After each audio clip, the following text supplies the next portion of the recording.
দর্শক, আমি জান্নাতুল নাইম আপনাদের সবাইকে স্বাগত জানাচ্ছি মুক্তমঞ্চে। আমাদের এই অনুষ্ঠানের পৃষ্ঠপোষক ইস্পাহানী মির্জাপুর চা। এবং আজকে আমার সাথে সমসাময়িক বাংলাদেশ নিয়ে আলোচনা করতে আমার সাথে স্টুডিওতে আছেন সিনিয়র সাংবাদিক এবং প্রধানমন্ত্রীর প্রেস সচিব নাইমুল ইসলাম খান। জনাব নাইমুল ইসলাম খান, আপনাকে স্বাগত এবং অসংখ্য ধন্যবাদ যে দেশের এমন একটা পরিস্থিতির মধ্যে আমাদের আমন্ত্রণে সাড়া দিয়ে স্টুডিওতে আসলেন। কেমন আছেন? অবশ্যই, আপনাকে অনেক ধন্যবাদ এবং দর্শক আপনাদেরকে অভিনন্দন এই অনুষ্ঠানে যোগ দেওয়ার জন্য। আপনার সাথে অন্য কোনো প্রেক্ষাপটে আলোচনা করতে পারলে ভালো হতো, কিন্তু এখন এমন একটা প্রেক্ষাপট, যে প্রেক্ষাপটে স্বাধীন বাংলাদেশের পরে এতজন সাধারণ মানুষ দুর্যোগ দুর্বিপাক ছাড়া আসলে কখনোই মারা যায়নি। এবং তার পরবর্তীতে আমরা দেখলাম যে আন্দোলন বেড়েই চলছে। এবং আজকে যদি আপনি খেয়াল করেন তাহলে দেখবেন যে শহীদ মিনারে মানুষের ঢল নেমেছিল, যাকে জনসমুদ্র বলা যেতে পারে। এবং সেখানে শুধু শিক্ষার্থী ছিল না, শিক্ষার্থীদের অভিভাবকরা ছিলেন, সাধারণ মানুষ ছিলেন, রিক্সাওয়ালা থেকে শুরু করে মেহনতি মানুষ ছিলেন। এবং একটা সময় আমরা সন্ধ্যার দিকে আবিষ্কার করলাম যে বৈষম্য বিরোধী ছাত্র আন্দোলন তার এক দফা দাবিতে চলে গিয়েছে, এবং সেই এক দফা হচ্ছে সরকারের পদত্যাগ এবং সেই সাথে একটি জাতীয় সরকার গঠনের কথা বলছে। তো আপনার কাছে যে ব্যাপারটি জানতে চাচ্ছিলাম যে এক দফার পরে আসলে আর কি উপায় আছে, কোনো পথ খোলা আছে নাকি? এবং আপনার কাছে কি মনে হয় যে দেশ চালানোর জন্য যেটুকু জনসমর্থন আওয়ামী লীগের দরকার সেই জনসমর্থন এখন তাদের আছে? এবং মাননীয় প্রধানমন্ত্রী মাঝে মধ্যে একটা কথা বলেন, যতদিন জনগণ চাইবেন ততদিন তিনি ক্ষমতায় থাকবেন। তিনি কি এখন পদত্যাগ করবেন কিনা? প্রথমে আপনার ওই প্রশ্নটা খুব ইন্টারেস্টিং, তার জনসমর্থন আছে কিনা। আমি আপনাকে পূর্ণ নিশ্চয়তা দিচ্ছি যে তার রাষ্ট্র পরিচালনার জন্য ন্যূনতম যতটুকু জনসমর্থন দরকার তার চাইতে বহুগুণ জনসমর্থন আছে। Number one. আপনার হাইপোথেসিস? না, হাইপোথেসিস। আপনারটা কি? আপনি যে বললেন, আমি ওই জন্য জিজ্ঞাসা করছি, আপনি জনসমুদ্র বলছেন। কতজন মানুষ একত্রিত হইলে জনসমুদ্র হয়? আপনার জনসমুদ্র, আমরা তো জনসমুদ্র অনেক দেখেছি। আমরা তো মনে করেন ওই কাদের মোল্লার ফাঁসির পর শাহবাগে জনসমুদ্র দেখেছি। আমরা তো 7ই মার্চের সরোয়ার্দী উদ্যান, মানে এটা বঙ্গবন্ধু শেখ মুজিবুর রহমানের 7ই মার্চের ওই জনসভায় জনসমুদ্র দেখেছি। তো জনসমুদ্র কিন্তু আমার এই কথাটা আবার মিসআন্ডারস্টুড হয়, বাংলাদেশে হয়। প্রথম কথা হচ্ছে, আপনি যে শুরু করেছেন যে এতগুলো মানুষ একটি আন্দোলনের ঘটনায় নিহত হওয়া, এর চেয়ে দুঃখজনক। অ্যাকচুয়ালি আমাদের আলোচনাটা শুরুই করা উচিত তাদের প্রতি শ্রদ্ধা জানিয়ে, যারা মানে আমি বলবো প্রতিটি মৃত্যু অন্যায়ভাবে হয়েছে। কে পারপিট্রেটর এটা আমার কাছে ম্যাটার করে না। যে কোনো একটা মৃত্যু অনাকাঙ্ক্ষিত, যে কোনো একটা মৃত্যু অমূল্য একটা জীবন, এটার সাথে কোনো মূল্যায়ন তুলনা চলে না। এটা কিন্তু আমাদেরকে প্রথমে আমি আনইকুইভোকালি বলে নিচ্ছি। এরপরে আমি যেটা বলবো এটা হচ্ছে সমসাময়িক রাজনীতির বিশ্লেষণ।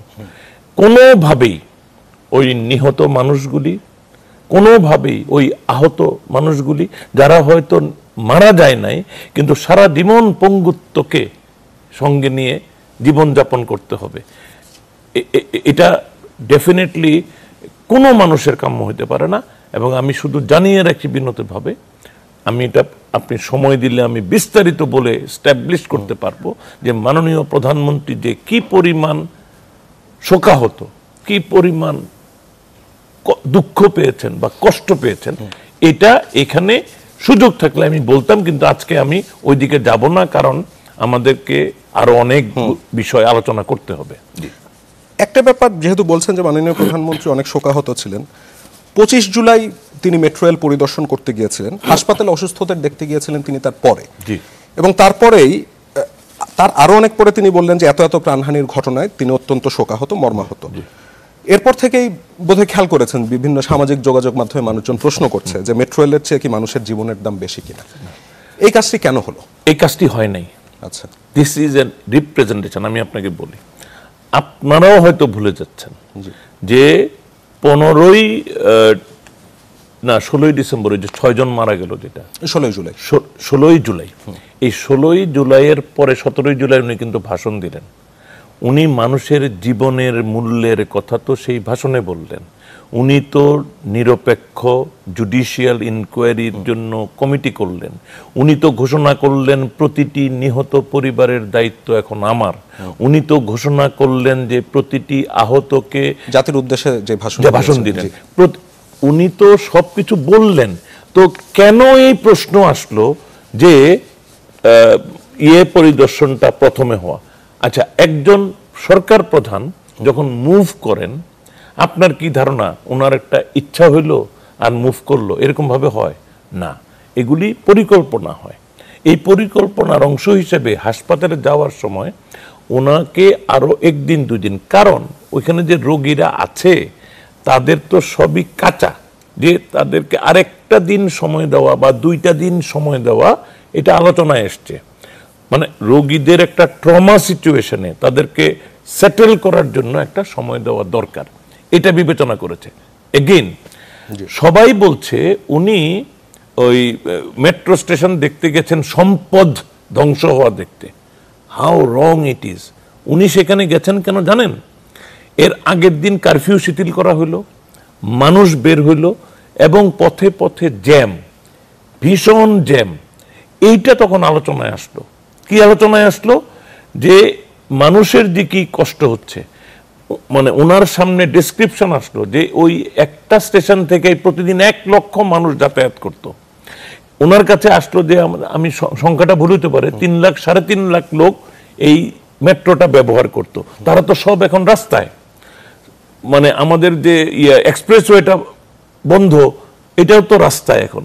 তো এই যে জ্যাম, এই যে জনদুর্ভোগ, এই জনদুর্ভোগটা লাঘব কবে নাগাদ সম্ভব হবে, এটা সরেজমিন দেখতে গেছেন।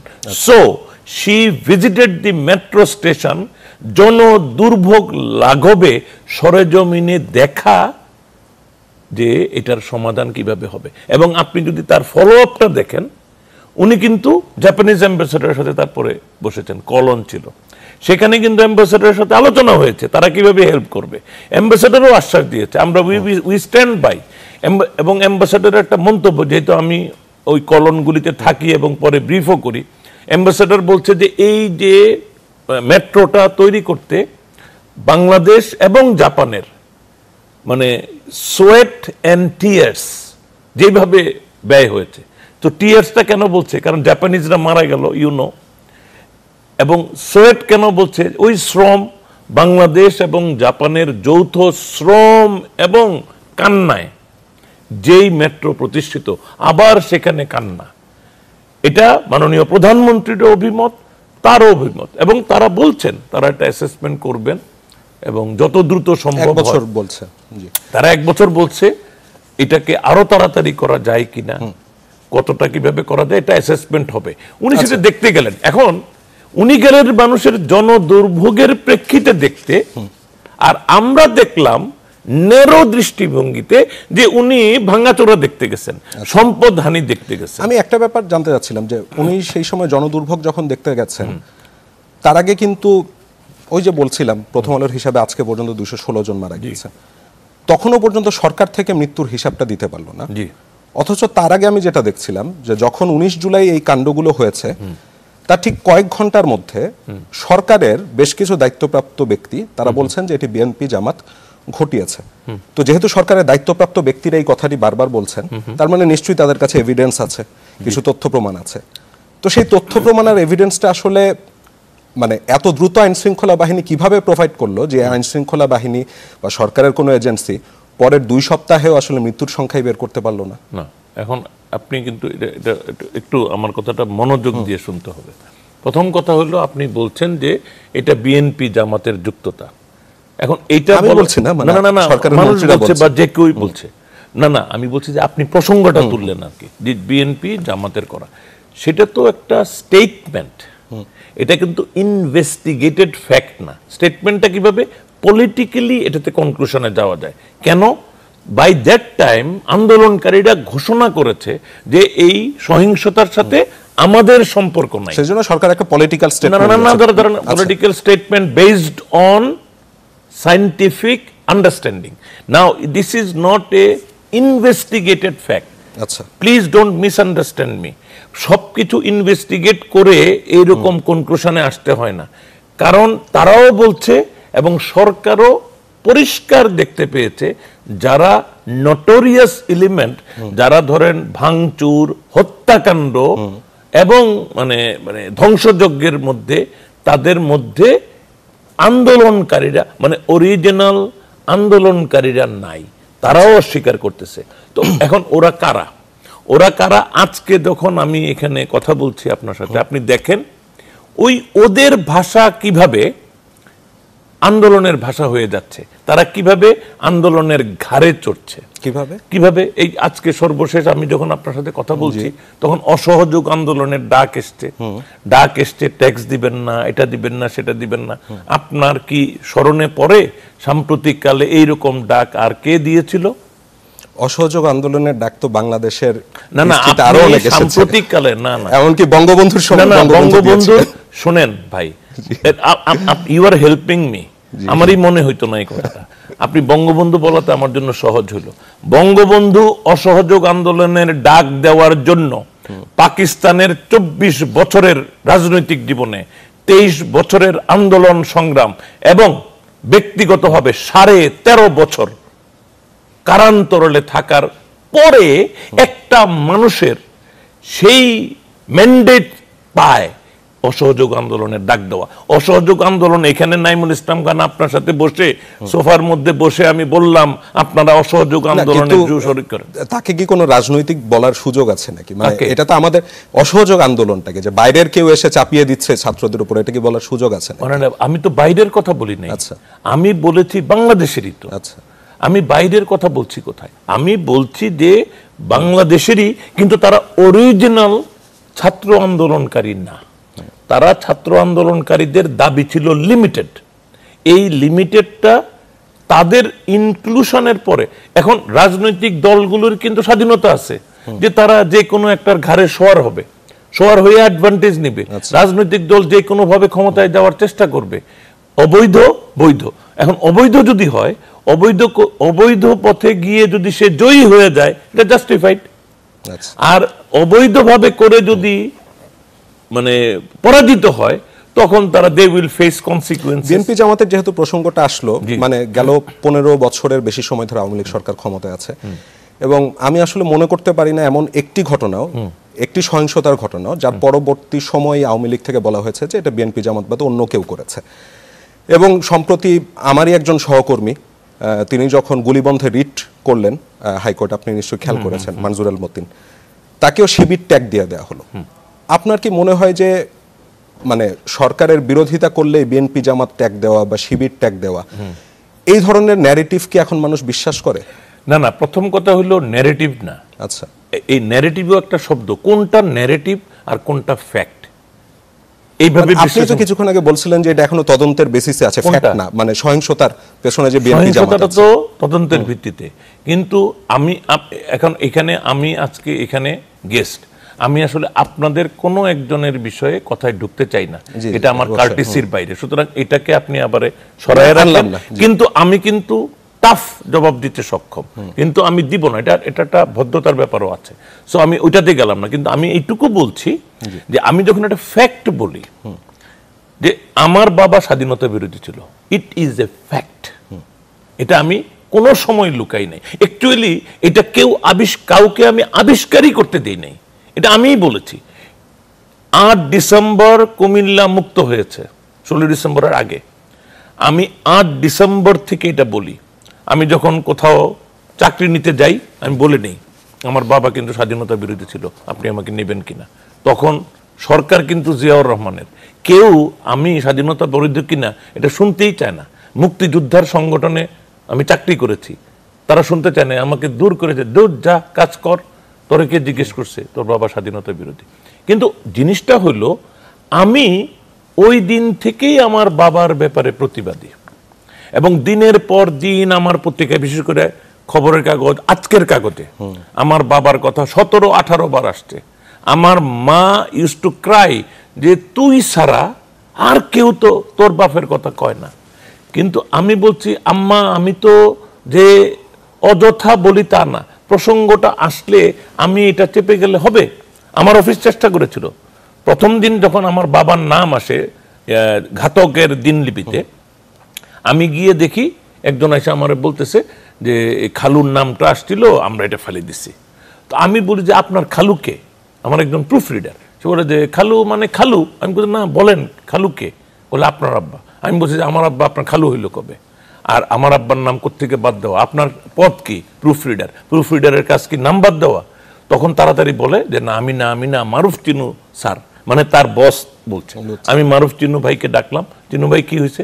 কয়ে না এটা এমন কিছু না, একটা শান্তি কমিটির একটা মিটিংয়ে ছিল, কয়েকটা নাম আছে, ওখানে খালুর নামও আছে, উনি খালু বলছে আসলে। আমি বললাম যে আচ্ছা আপনি যদি আমার আব্বার নামটা এখানে বাদ দেন। তো এরপরে তো আমাদের আত্মীয় স্বজন, কারণ যারাই স্বাধীনতার বিরোধী ছিল আমাদের তো কারো না কারো আত্মীয়, তো এইভাবে তো কোনোদিন আপনি সেভ করতে পারবেন না কাউকে। আমার বাবার নামটা যেভাবে আছে সেভাবে রাখবেন, এবং তাই রাখা হয়েছে। এরপর থেকে আর কোনো ব্যতিক্রম করা হয় না। আমি কিন্তু এটা অহংকারের জন্য বলছি না, এটা আমার স্বাভাবিক দায়িত্ব। সত্যটা মেনে নিয়ে, আমার সত্যটা আমি মেনে নেওয়া না, শুধু সত্যটা সাধারণভাবে স্বীকার করা। আমি এটা মেনে নেওয়ার ব্যাপার না, কিন্তু এটাকে, এটা তো আমার সাহস করে বলেছেন, আমি স্বতঃস্ফূর্তভাবে বলেছি। আমি মনে করেছি যেহেতু আমি পাবলিক লাইফে আমার এটা দরকার আছে। মনে করেন আমি যদি ছোট দোকানদার হইতাম, আমার বাবা স্বাধীনতা বিরোধী ছিল কিনা এই স্টেটমেন্ট দেওয়া আমার দরকার ছিল না, কারণ আমি সাদামাটা একটা লাইফ, আমি কৃষক, আমার আবার বাবা কি মা কি। কিন্তু আমি একজন মেইন স্ট্রিম মিডিয়ায়, পাবলিক লাইফে আমি কত বিষয়ে কথা বলতে হবে, যদি আমার এই ব্যাকগ্রাউন্ডটা আমি মানে ক্লিয়ার না করি যে ওইটার সাথে আমার association, so that is the point. জি, যে ব্যাপারটা আসলে শুরুতে জানতে চেয়েছিলাম যে মানুষ কি এখনো এই ধরনের ন্যারেটিভ বিশ্বাস করে কিনা, মানে আপনার ধারণাটা কি? আমার ধারণা হলো ইভেন ইন আমেরিকা তারা ডেমোক্রেসি নিয়ে সারাদিন শঙ্কায় থাকে, তাদের স্বাধীনতার জন্য তাদের যে সিভিল ওয়ার হয়েছিল এগুলি চর্চা করে। কারণ স্বাধীনতা মানে আমাদের কিছু হলেই যে সরকারি দল সবসময় বিএনপি জামাত বলে যাচ্ছে, না না না না, সরকারি দল মানে আপনি তো বারবার আওয়ামী লীগের কথা বলছেন। আওয়ামী লীগ তো আসলে বছর ধরে আছে। হ্যাঁ, আমি বলছি বিরোধী দল বলে যাচ্ছে, তারা কি বিরোধী দলকে বিএনপি জামাত করেছে বলে এটা কোনো আইনগত ব্যবস্থা নিয়েছে, নাকি এটা একটা political statement but not false? Political স্টেটমেন্টে রাজনীতিটা দিয়ে তো আলাদা করতে হবে। এটা করতে হবে কেন? তাদের সাথে সংশ্লিষ্ট আছে জামাত। কিন্তু এবারে তো এখনো পর্যন্ত এটা প্রমাণিত না। কোনটা? এইবারে এই যে সহিংসতার সাথে বিএনপি জামাত ছিল, আমি আবারও বলি এটা তো তদন্ত সাপেক্ষে প্রমাণ, এবং এখনো তো তদন্ত হবে বা প্রক্রিয়া শুরু হয়েছে। তদন্তের যেহেতু প্রশ্ন চলে আসলো, আমি মৃত্যুর সংখ্যা দেখছিলাম, মানে প্রথম আলোর একটা রিপোর্ট দেখছিলাম, সেখানে তারা বলছে 175 জনের তালিকা করে বলছে সেখানে শিক্ষার্থী ছিলেন 46 জন, এর বাইরে আরো অনেক শ্রেণী পেশার আছে, দিনমজুর, হকার, এবং 175 জনের মধ্যে 6 জনের তারা পাচ্ছেন যে যারা রাজনৈতিক পরিচয় রয়েছে, একজন ছাত্রলীগ, মৎস্যজীবী লীগ, যুবলীগ, যুবদল, ছাত্রদল এবং শিবির কর্মী। এবং তারা বলছে যে সংঘর্ষকালে পুলিশ, র্যাব ও বিজিবির বিরুদ্ধে প্রাণঘাতী অস্ত্র ব্যবহারের অভিযোগ শব্দটা ব্যবহার করেছে, উঠেছে। অ্যামনেস্টি ইন্টারন্যাশনাল 25 জুলাইয়ের একটা বিবৃতি আমি পাচ্ছিলাম, যেখানে তারা বলছে যে বিক্ষোভ দমনে আইন বহির্ভূতভাবে প্রাণঘাতী অস্ত্রের ব্যবহার করা হয়েছে। বাংলাদেশের সহিংসতার 3টি ভিডিও বিশ্লেষণ করে তারা এই প্রমাণ পেয়েছেন। এবং 30 জুলাই বাংলাদেশের প্রধানমন্ত্রী শেখ হাসিনার উদ্দেশ্যে অ্যামনেস্টির ইন্টারন্যাশনাল মহাসচিব যে চিঠিটি তিনি পাঠিয়েছেন, সেখানে লিখেছেন, আমরা দেখতে পেয়েছি আইন শৃঙ্খলা রক্ষাকারী বাহিনী বিক্ষোভকারী শিক্ষার্থীদের ওপর গুলির বেআইনি ব্যবহার, শিক্ষার্থীরা আবদ্ধ স্থানে থাকা অবস্থায় সেখানে কাঁদানে গ্যাসের বিপজ্জনক ব্যবহার, এবং একে ঘরানার অ্যাসল্ট রাইফেলের মতো প্রাণঘাতী আগ্নেয়াস্ত্রের নির্বিঘ্ন ব্যবহার করেছে। এবং সেই রিপোর্টে পুলিশের একজন সাবেক মহাপরিদর্শক বলছেন যে এবার মনে হয়েছে মানুষকে মারার জন্য গুলি করা হয়েছে, এত মানুষের মৃত্যু কোনোভাবেই মেনে নেওয়া যায় না। তো আমি এরপর পুলিশ যেই প্রাণহানির তদন্তগুলি করছে সেটা দেখছিলাম, এবং সেখানে বেশিরভাগ ক্ষেত্রেই লেখা হয়েছে কোনোখানেই পুলিশ বা আইন শৃঙ্খলা কোনো বাহিনীর বিরুদ্ধে কোনো অভিযোগ নেই। বেশিরভাগ ক্ষেত্রেই দেখা যাচ্ছে যে তারা বলছেন যে বিএনপি ও জামাত শিবির এবং তাদের অঙ্গ সংগঠনের নেতাকর্মীদের নির্দেশেই কাণ্ডগুলি ঘটেছে। তো এইরকম একটা অবস্থায় কি আসলে স্বাধীন নিরপেক্ষ তদন্ত সম্ভব হবে নাকি?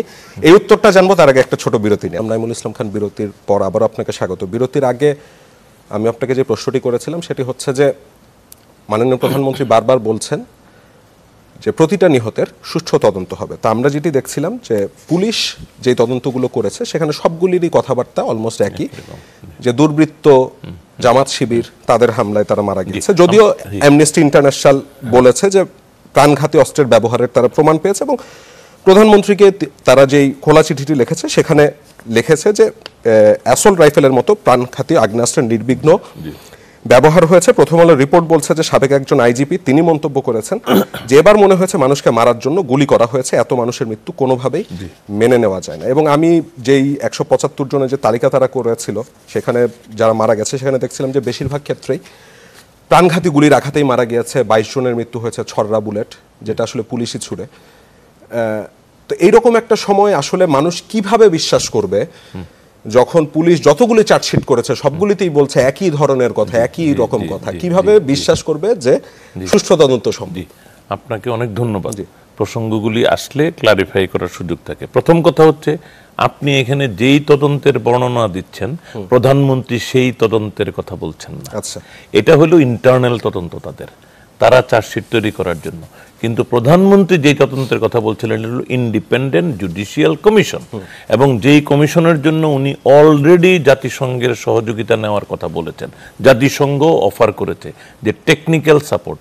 এখন টেকনিক্যাল সাপোর্ট মানে শুধু প্রযুক্তিগত না, টেকনিক্যাল সাপোর্ট বলতে মিন করবে প্রযুক্তি প্লাস এক্সপার্টস।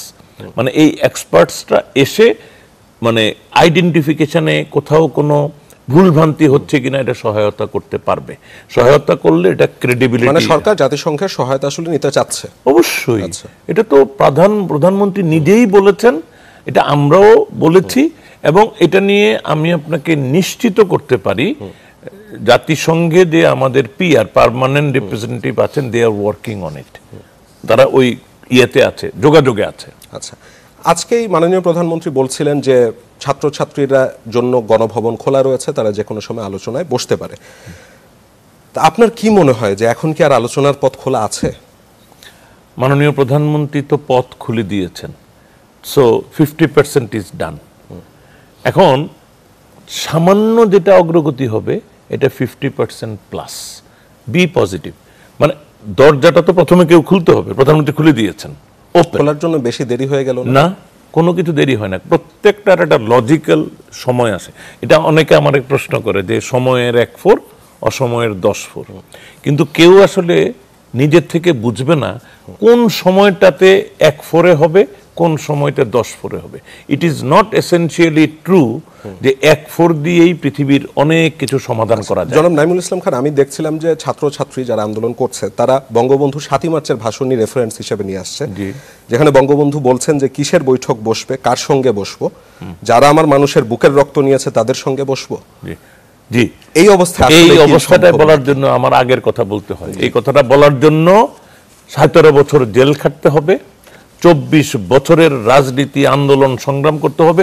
আওয়ামী লীগ তো প্রাণ যে গেছে তা তো অস্বীকার করার উপায় না। আসলে প্রাণ যাওয়ার ব্যাপারটাকে আবার আনতেছেন। ধরেন আমি মাননীয় প্রধানমন্ত্রীর প্রেস সচিব হিসেবে না, আমি এখন প্রধানমন্ত্রীর কথাটা বলছি।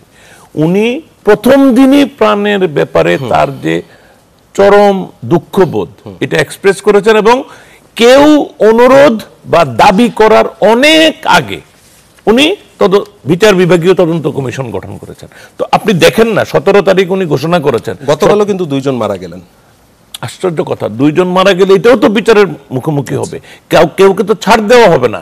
আমি আবারও বলি, মাননীয় প্রধানমন্ত্রী কোনো মানুষ হত্যার অনুমোদন দেন নাই, গ্যারান্টেড।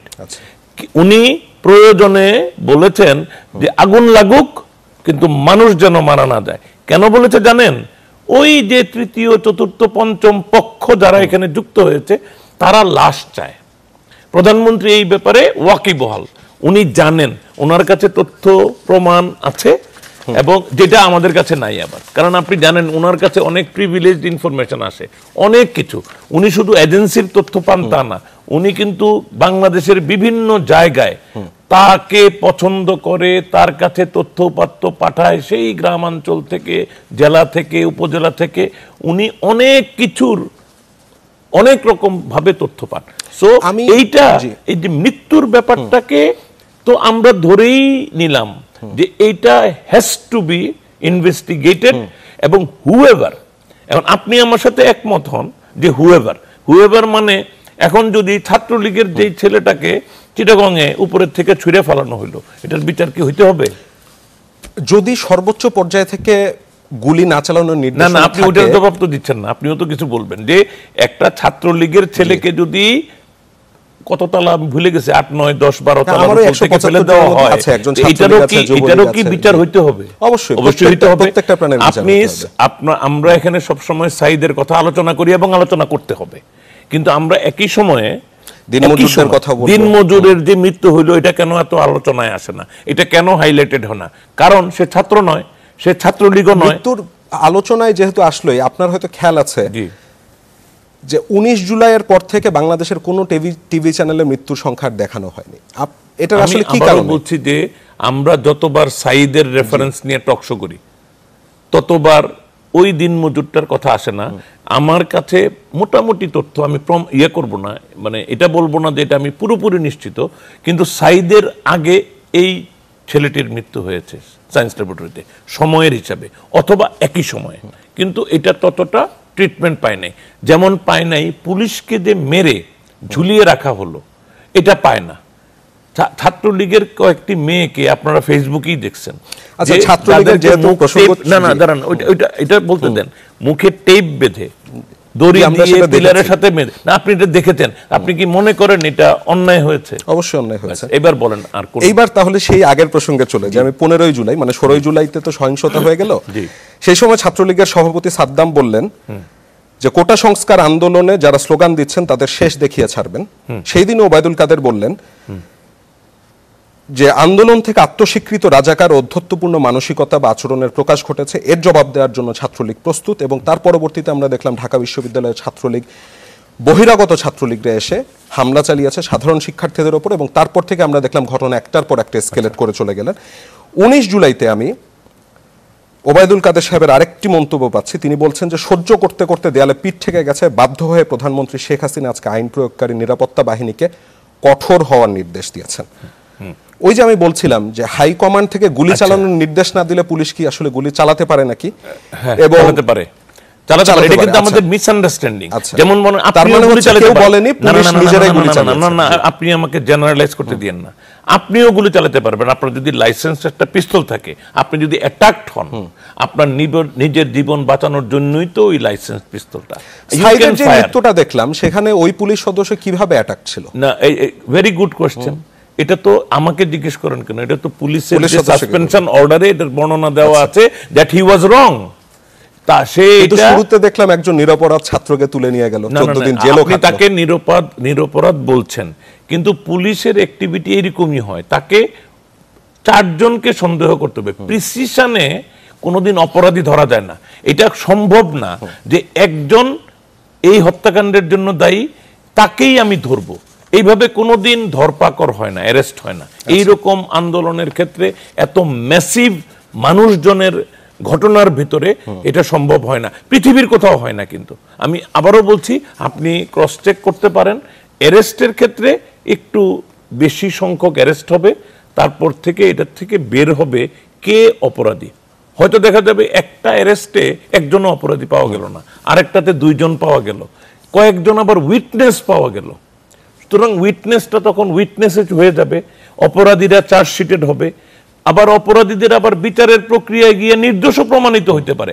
এখন আপনি যদি এইটুকু জাস্টিস সিস্টেমে না দেন যে বিচার হবে এবং নির্দোষ প্রমাণিত হবে, তাহলে তো বিচারের দরকারই নেই। গ্রেপ্তারের কথা যেহেতু আসলে 11,000-এর উপর গ্রেপ্তার হয়েছে, কিসের বেসিসে আসলে গ্রেপ্তারটা হচ্ছে? আমি একটা প্রতিবেদন দেখছিলাম প্রথম আলোরই, সেখানে ঢাকায় যারা গ্রেপ্তার হয়েছে তাদের 87% কোনো রাজনৈতিক সংশ্লিষ্টতা নেই।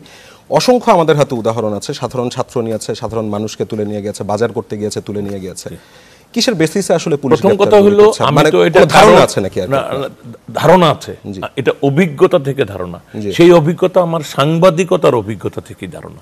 আমি তো প্রশাসনের লোক না, আমি তো চাকরি করি 2 মাসও হয় নাই, কিন্তু আমার সাংবাদিকতার অভিজ্ঞতা 40 বছরেরও বেশি। আমরা যেটা দেখি যে এই যে ধরেন একটা আন্দোলন বা মানে একটু সহিংসতা হইল, এই সহিংসতার মধ্যে পুলিশের ভুলে অন্যায় একটা মৃত্যু হইতে পারে। আবার আপনি আমি কিভাবে নিশ্চিত হব? আমাদের কাছে কিন্তু এরকম ভিডিও আছে, যেখানে এটা আমার কাছে আছে, যে যেই ভিডিওতে দেখা যাচ্ছে পুলিশ এক রিট্রিট করলো, পিছনে চলে গেছে, যেতে যেতে যেতে যেতে অনেক দূর চলে গেছে। এটা কিন্তু আন্দোলনকারীদের ভিডিও। তারপরে দেখা গেল যারা তাদেরকে ধাওয়া করতেছিল এর ভিতর থেকে একটা ছেলে হঠাৎ করে পড়ে গেল, একটা আওয়াজ হলো, পড়ে গেল। So police was far away. It is impossible যে ওই পুলিশের ওখান থেকে কোনো গুলি আসবে, এবং ইট ইজ অলসো ইম্পসিবল যে তাদের কোনো কারণও নাই, কারণ তারা তো রিট্রিট করছে শান্তভাবে, মেনে নিচ্ছে।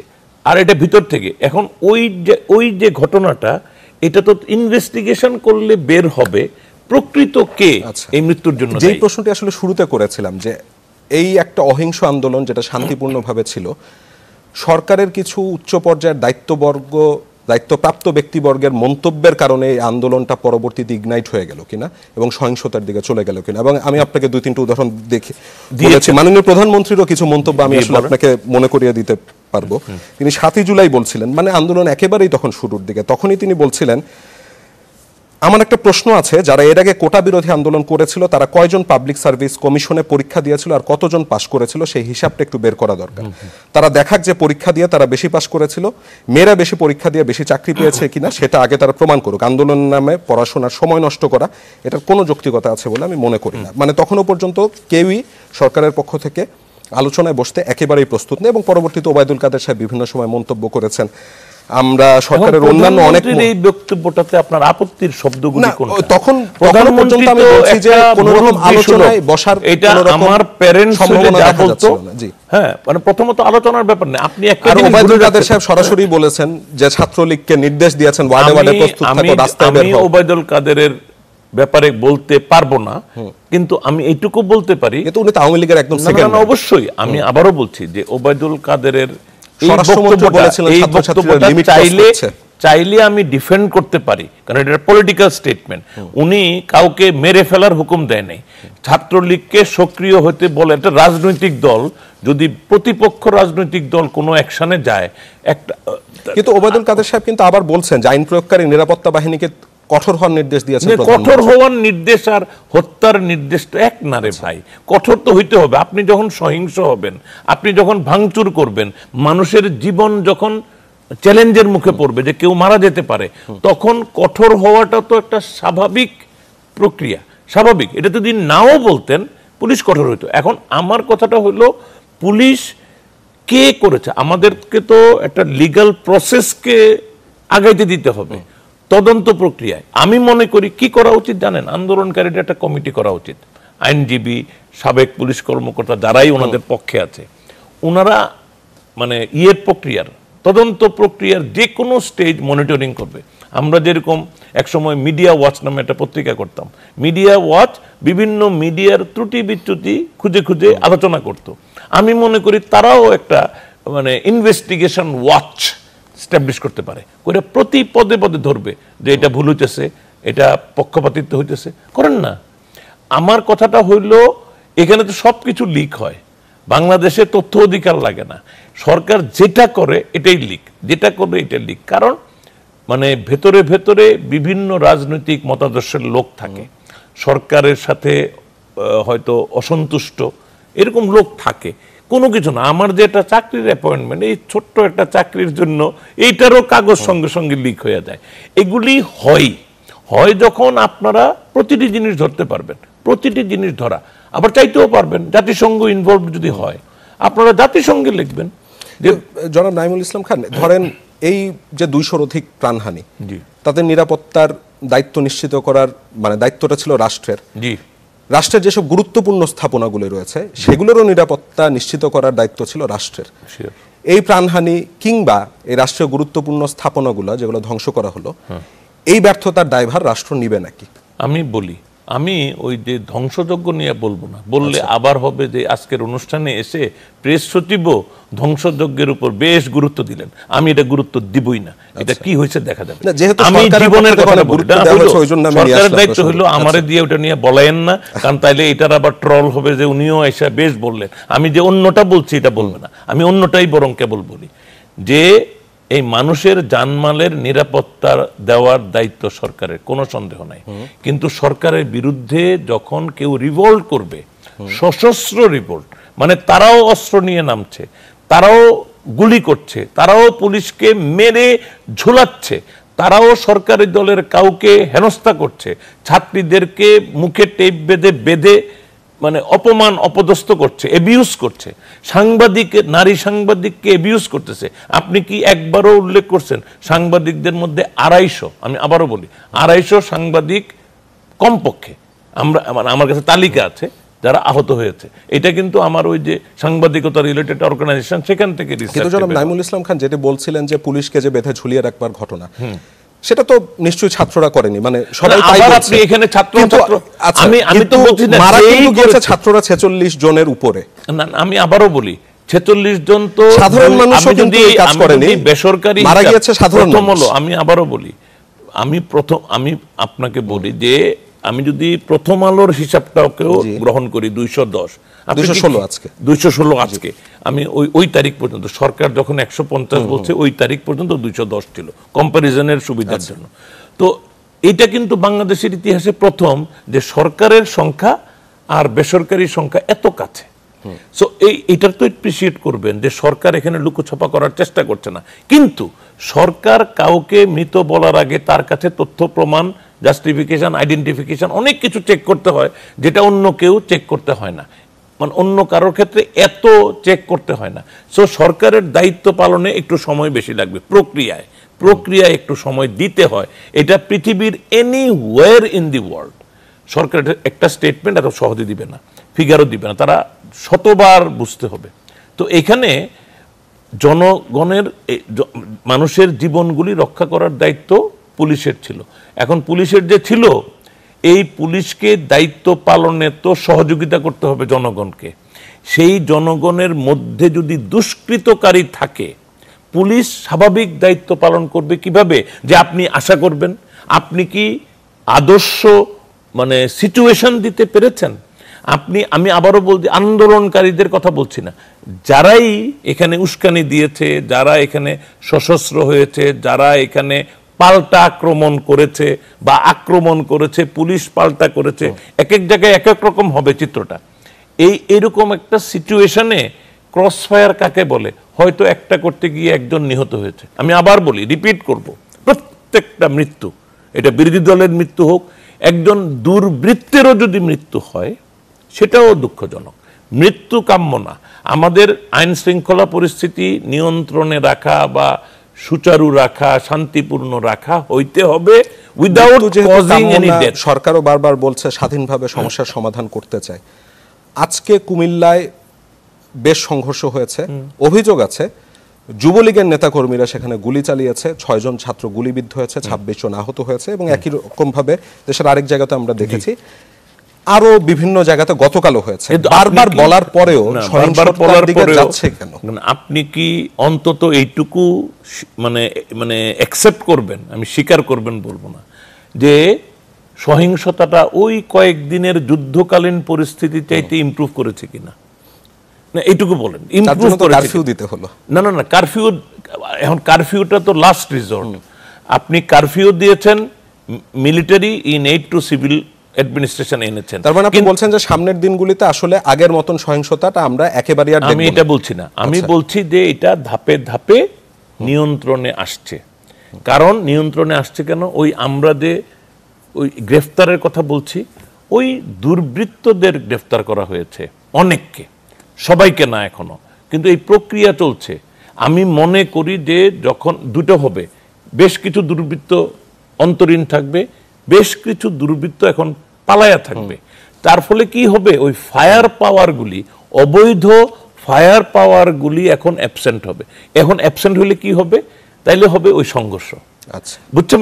এই সংঘর্ষগুলিও, যে কুমিল্লায় যদি যুবলীগ করে থাকে, আমি এখানে বলে যাচ্ছি, যদি এটা যুবলীগ হয়ে থাকে, আমি তো যুবলীগ নিয়ে কথা বলবো না, সে তো দুর্বৃত্ত, সে তো এটা বেআইনি কাজ করেছে, সে যুবলীগ হোক, শিবির হোক, আপনি বলছেন সরকার এ ধরনের কোনো নির্দেশনা, মানে আওয়ামী লীগ আসলে দিচ্ছেই না, প্রশ্নই আসে না।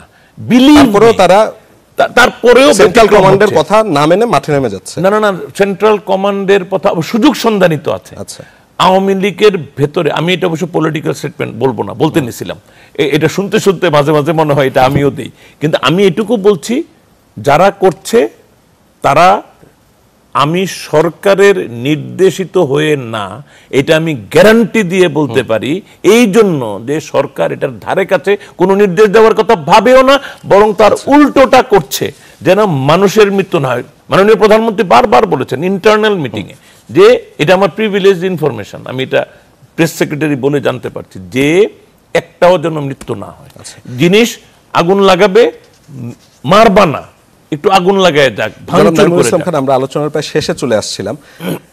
এবার ওই যেটি বলছিলেন যে সাংবাদিক লাঞ্ছিত করার ঘটনা ঘটেছে, ইদানিং আমার সহকর্মীরা জানাচ্ছেন তারা মাঠে গেলেই ছাত্রছাত্রীরা বলছে ভুয়া ভুয়া, তোমরা ঠিক নিউজটা দিচ্ছ না। তারা আসলে মাঠে কি এমন দেখছে যেগুলো টিভি চ্যানেলগুলোতে দেখা যাচ্ছে না? এই সময় টিভি সাংবাদিকরা আসলে কি করবে? আমি আপনার যেহেতু এত বছরের এক্সপেরিয়েন্স। না, অবশ্যই আমি মনে করি আমাদের সাংবাদিকতার যে এক্সপোনেনশিয়াল গ্রোথ, মানে মাঠে যা ঘটছে তা কি টিভি চ্যানেলগুলি ইনক্লুডিং মাই চ্যানেল দেখাচ্ছে আপনার কাছে? আমি মনে করি না যে ব্যালেন্সড কমপ্লিট দেখাচ্ছে। এক একজনের ক্ষেত্রে কেন দেখাচ্ছে না, কেন? মানে নানান কারণ, এটা যদি আলোচনা করতে হয় আপনি আমাকে আগামীকাল আবার ডাকেন, কারণ এইটার আলোচনা যদি আমি সংক্ষেপে করি, আমি প্রফেশনাল জার্নালিস্ট হিসেবে দায়িত্ব নিতে হবে, আমি সেটা নিতে চাই না, কারণ এটা এক্সপ্লেন করতে হবে। It is a very small question, বা reply has to be very broad and it has to be explain in a way যাতে মানুষের কাছে ক্লিয়ার হয়। আমি এই বিতর্কটার মধ্যে এই অনুষ্ঠানে ঢুকবো না, বিকজ আই নো সময়। এই ব্যাপারটা জানতে যাচ্ছিলাম যে মাঝখানে বেশ অনেকটা দিন নেট বন্ধ ছিল, এরপর আমরা বিভিন্ন রকমের ব্যাখ্যা শুনেছি, এক একবার এক এক রকম ন্যারেটিভ এসেছে। বলা হয়েছে কখনো কখনো এমনি বন্ধ হয়ে গেছে, কখনো বলা হয়েছে যে ডেটা সেন্টার পুড়ে গিয়েছে, কখনো বলা হলো গুজব ঠেকাতে। আপনার কি ধারণা আসলে নেটটা বন্ধ ছিল কেন এতটা দিন? প্রথম কথা হলো, এবং গণতান্ত্রিক একটা দেশে এইভাবে করে নেট বন্ধ করে দেওয়া যায় নাকি? আপনার কাছে হইলো এটা কোনটা অধিকতর গুরুত্বপূর্ণ?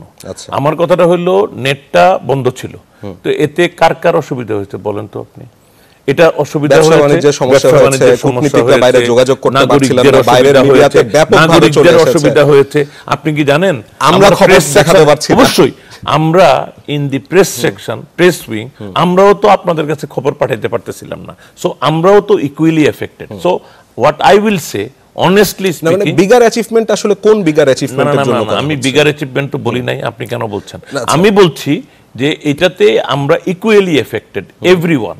সো এটা আমাদের ইকুয়াল যেটাকে বলে যে স্যাক্রিফাইস, আমরা এটা থেকে বেরিয়ে এসছি।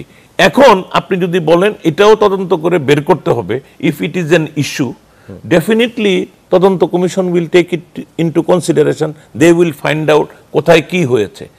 আমি ওই ডিফেন্সে যাব না, আমি কিন্তু আরো ডিফেন্সে যেতে পারি, তাইলে মনে হবে আমি press secretary speaking on behalf of the government. আমি কিন্তু অতটা প্রেস সেক্রেটারি না এই আলোচনায়। আমি তাহলে সাংবাদিক হিসেবে একটু জানতে যাচ্ছিলাম যে মানে এভাবে কি নেট বন্ধ করে দেওয়া যায় নাকি?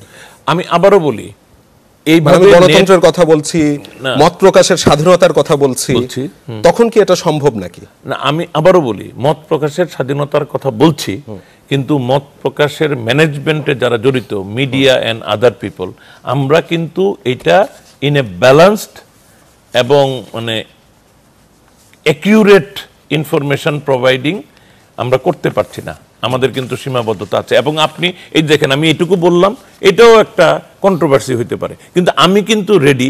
আরেকদিন আপনি শুধু এটা নিয়ে এলাবোরেট করেন, ওই আইটি, ওই আইসিটি বা আইটির ওই মানে বন্ধ হয়ে যাওয়া, বন্ধ থাকা, এবং এটা এখন আপনি যদি বলেন স্কুল কলেজ বন্ধ করা, লেখাপড়ার ক্ষতি হয়, কিন্তু কোনটা ইম্পর্টেন্ট? ওই ছেলেগুলির জীবনের নিরাপত্তার জন্য স্কুলটা আপাতত বন্ধ রাখা, নাকি আমি গোয়ারের মতো স্কুল চালু রাখবো কারণ ছেলে মেয়েদের লেখাপড়ার ক্ষতি হচ্ছে? It is a matter that has to be considered and only then decided. আমি এগুলি অনেক কথা বলে, কিন্তু বিদেশিরাও বলে তোমরা স্কুল কলেজ বন্ধ করে রাখছো। আরে ভাই, স্কুল কলেজ বন্ধ করে রাখছি মানে কি স্কুলটা খুলে দিয়া ছেলে মেয়েদেরকে নিরাপত্তাহীনতায় ফেলবো? তখন দায়িত্ব কে নিবে? তখন আবার সবাই বলবে এটা সরকারের দায়িত্ব তাদের জীবনের নিরাপত্তা দেওয়া। এখন জীবনের নিরাপত্তা দেওয়ার দায়িত্ব, আবার তাদেরকে মৃত্যুর মুখে ঠেলে দেওয়ারও আমাদের উপর চাপ। So it is a very difficult balance. একদম শেষ 1 মিনিটের মধ্যে জানতে চাচ্ছিলাম, মানে সরকারের পক্ষ থেকে এখন যেই স্টেটমেন্টই দেয়া হচ্ছে, কেন জানি মনে হচ্ছে যে সাধারণ মানুষ ঠিক আস্থা রাখতে পারছে না, বিশ্বাস রাখতে পারছে না। সেই আস্থা এবং বিশ্বাস সরকারের এখন যে অবস্থা, তা থেকে আদৌ আর অর্জন করা সম্ভব হবে? আমি আবারও বলি, এগুলি অনেক ক্ষেত্রে সরকার সবসময় সাধারণ মানুষের কাছে, অনেকের কাছে ইয়ের মুখী হয়, প্রশ্নের মুখোমুখি হয়।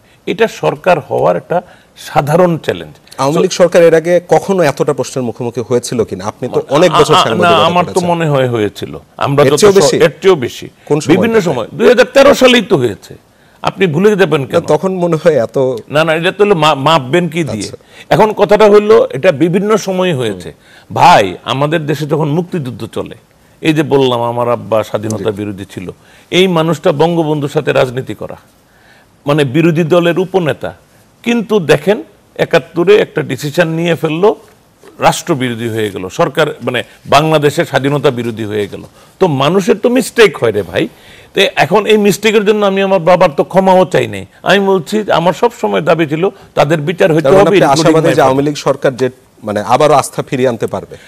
আমি মনে করি আওয়ামী লীগ সরকার আবার আস্থা ফিরিয়ে আনতে পারার মতো তাদের পয়েন্টস আছে, কিন্তু ওই আপনি না না না না না না আপনি আবার বললেন না যে তাদের অনেক কথার আস্থা নাই। এটা হলো, এটা পারফরমেন্সের প্রবলেম। আপনি ক্রেডিবল ভাবে একটা কথা উপস্থাপন করতে পারে না অনেকে। তো আমাদের মধ্যেও হয়তো কেউ কেউ ক্রেডিবল ভাবে উপস্থাপন করতে পারছে না। এটার তো সিস্টেমের, মানে এটা আওয়ামী লীগের প্রবলেম না, এটা তার মুখপাত্রের বা কেউ যখন কথা বলছে তার কথা বলার সময় তার অ্যাটিটিউডিনাল প্রবলেম। কাজ দিয়েও প্রমাণ করতে হয়। না, কাজ দিয়ে প্রমাণ করাটা, কাজ দিয়ে প্রমাণটা ইনশাআল্লাহ হবে। It will take some time.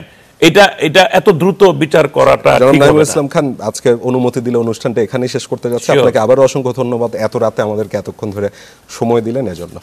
দর্শক, এরই সাথে শেষ করছি আজকের মুক্তমঞ্চ অনুষ্ঠানটি। যারা এতক্ষণ আমাদের সাথে ছিলেন তাদের সবাইকে অসংখ্য ধন্যবাদ এবং শুভরাত্রি।